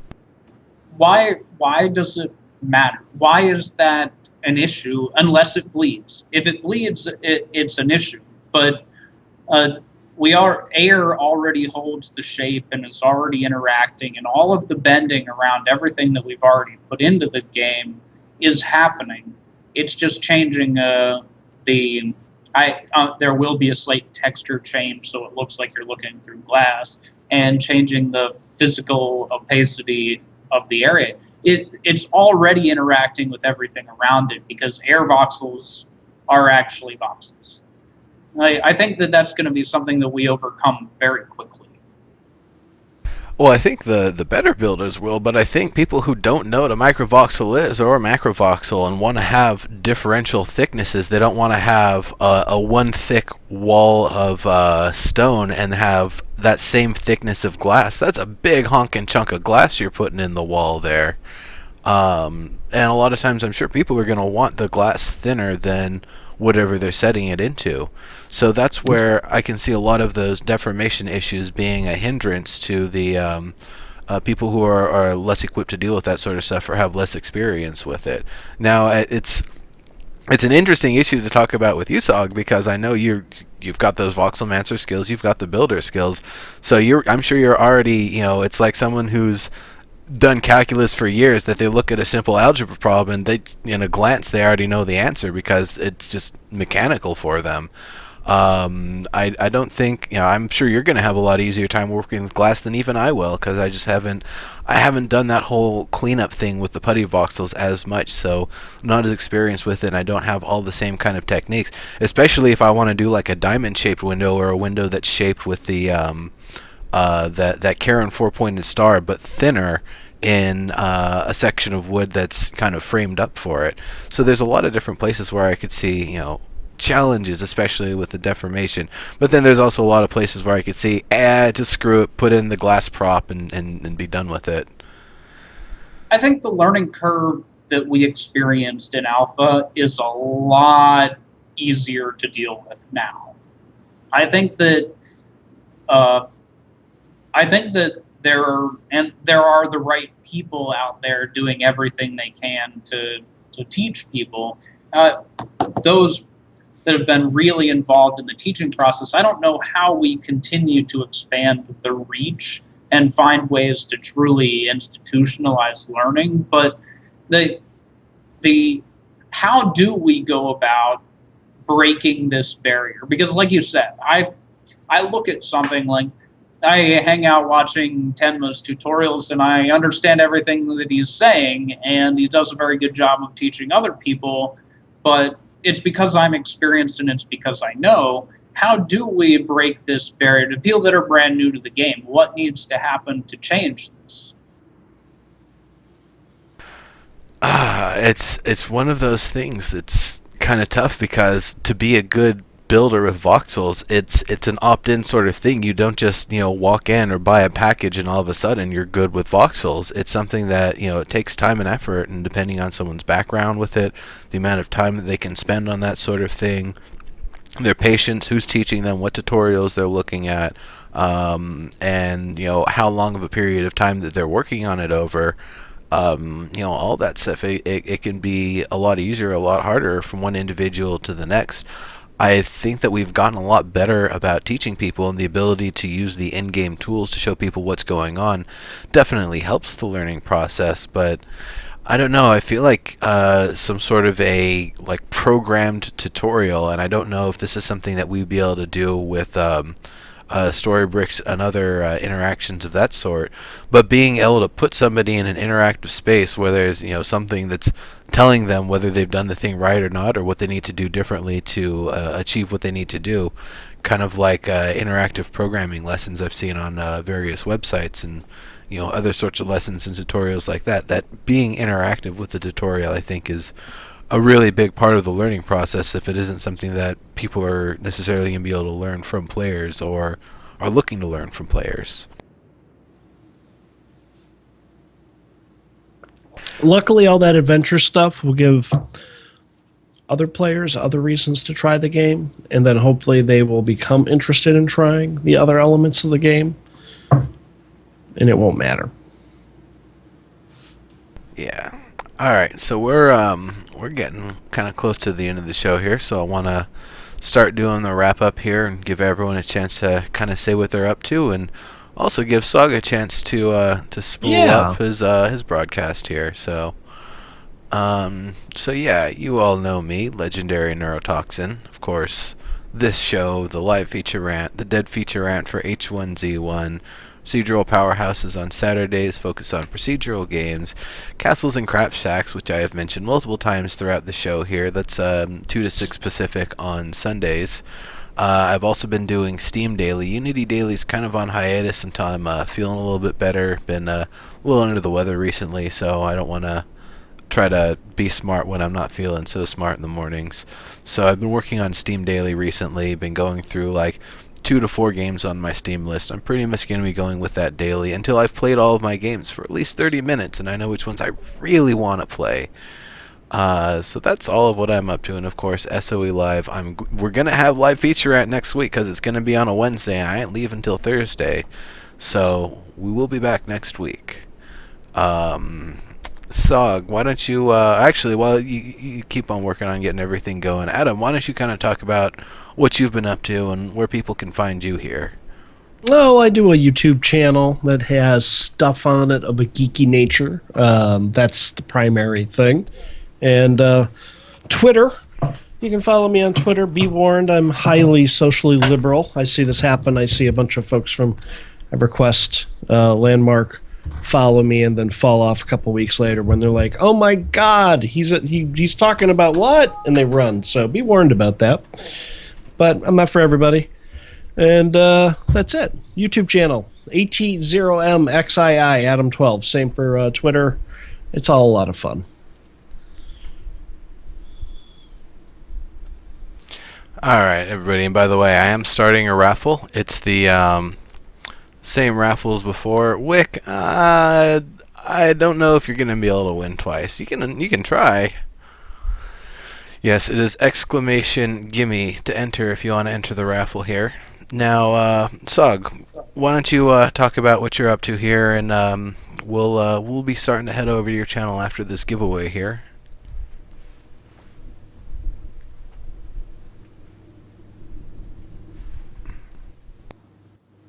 Oh, your mic's closed. Tanlin style. Hear me now? Yeah. Mm-hmm. All right. So I'm probably going to take a 5-minute break or so in a minute, but yeah, I stream 6 nights a week, and not always Landmark. Love Landmark. Love doing some building, and love the community there. Have been active in it for a long time. Today I'm going to be working on my Angel Bay plot. Once I get over there, it's a little bit of a hike to Angel Bay if I'm going to walk. Who knows? I might use the gallery and cheat because I'm a cheater. Cheaters use portals, by the way. And anyone who's willing to come hang out. My current 4-claim plot is a community build called the Colony. Love having anyone of any ability level come hang out. That's really about it for me. And thanks, Neuro, for yet again inviting me to come hang out on the show. I have a lot of fun here.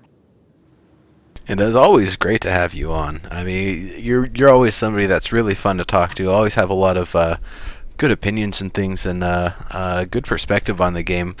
Anybody who's been, with Landmark from the beginning has been keeping up with it. Always great to have on here. And of course, the door's open. Anybody who wants to be on the show, I'm not too picky with it, to be honest. We see a lot of the same faces on, but to be perfectly honest, that's that isn't the constant. Anybody who wants to be on here, just contact me, let me know, and we can get you on here. So we've got 3 more minutes going with the giveaway here. So I guess, Tsagh, if you wanted to take your break right now, and we'll be moving over to your channel once the giveaway is done. It's up to you. Yep, that's perfect. Thanks again. I'll catch you in a few minutes. Cool. Cool deal. All right. Do keep the webcam on, though, because that would mess things up. All right. Yeah, Wick, we'll sort that out. So, feather for you. And I know Katavari won earlier. Actually, Wick, I don't have any feathers. I'll have to find someone that has one. Oh no, he's out of feathers. I've been out of feathers. That was actually the only item that I ran out of in the month when it was being offered. Because I actually started early the month before giving away access to them because everyone already had a lunar anklet. It's like, oh, give me the next item. So those went really, really quickly. And that's fine. I'll see if I can get one, though. I'm sure there's another insider who I could do some swapping of codes with. Got minute 45 on the timer here. So, yeah. I'm wondering if there's anything else worth mentioning here, because this is the end of the show here. Now I guess we're kind of getting to awkward highlight time at the end of the show. Thanks for the follow, Securus. So. Yep. Alright. See y'all later. We're going to be heading over to Tsagh's channel. Let me just type that in.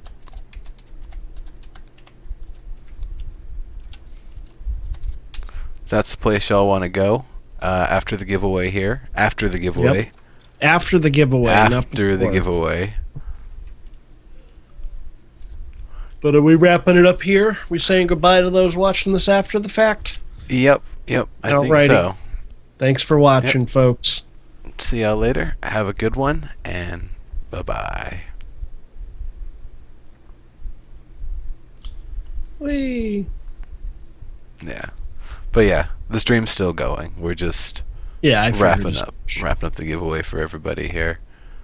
Man, that was the shittiest chat room ever. No, I'm just kidding.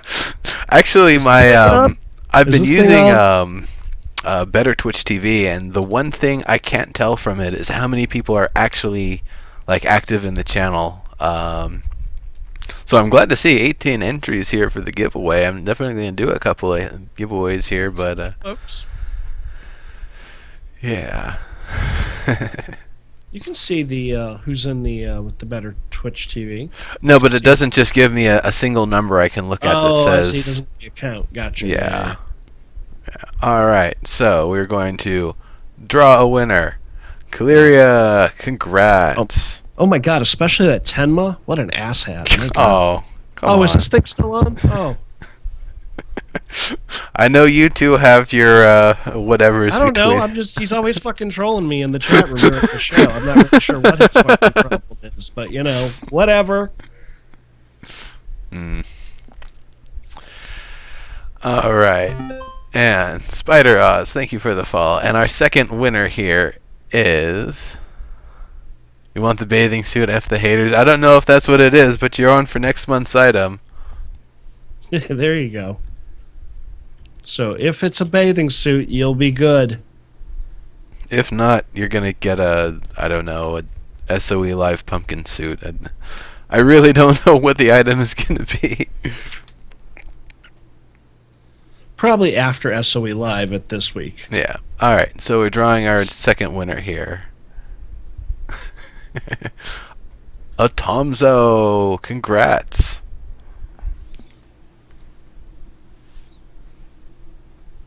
What you looking to get here, Otomzo? And you know what? I think I'll even do a third giveaway. Might as well. I got plenty of stuff here. While you're figuring that out, Tomzo, I will draw our third winner. Oh, they left. Fugazi'd. Fugazi's not following either. Oh no, that won't do. Well then I'll just. Oh my God, what kind of jerk is that Fugazi? Man, Fugazi'd. What the shit? I visit your claims every week. Yeah, no shit, huh? Wow. No, I think it might just be an issue with DeepBot. If the person's not in the channel, it might detect if they're actually online or not. Pretty sure he's actually following the channel here. Atosmo, you've got Lunar Anklet, Iron Pork Cutlet, Gem Seeker, or this month's item, the outfit.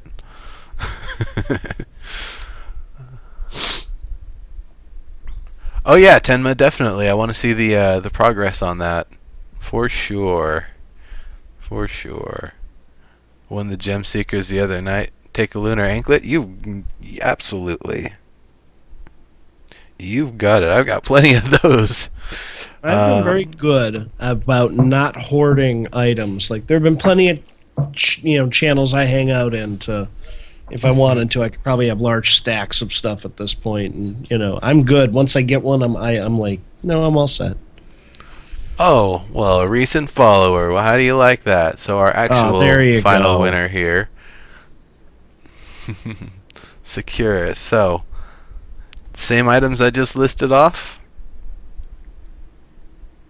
Also, Cadavari, what item did you want?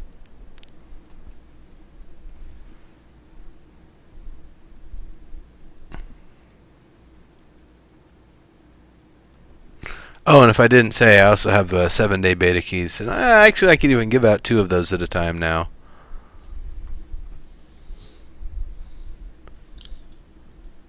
But yeah, Securus. You want some super high jump action. You want the very rare portcullis you can get. Gem Seeker item. It's pretty awesome. You want a Gem Seeker? You got it. And I believe I literally have one of those left. Hey, there! Look at that. Have you not gotten your refresh for this month yet? No, that's coming on Friday. The new Gotcha. ones. Wick, are you gonna go for the banana hammock then? You got it. If that's not the case, let me know, but I've got you down for an August item here.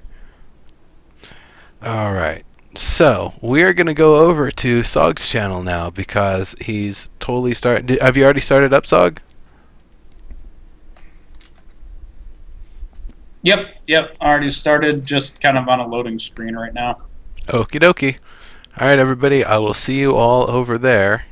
Thank you very much for coming through, and get yourself some good building lessons and seeing what's going on over on Tsagh channel. But we are done for now. So, see y'all later.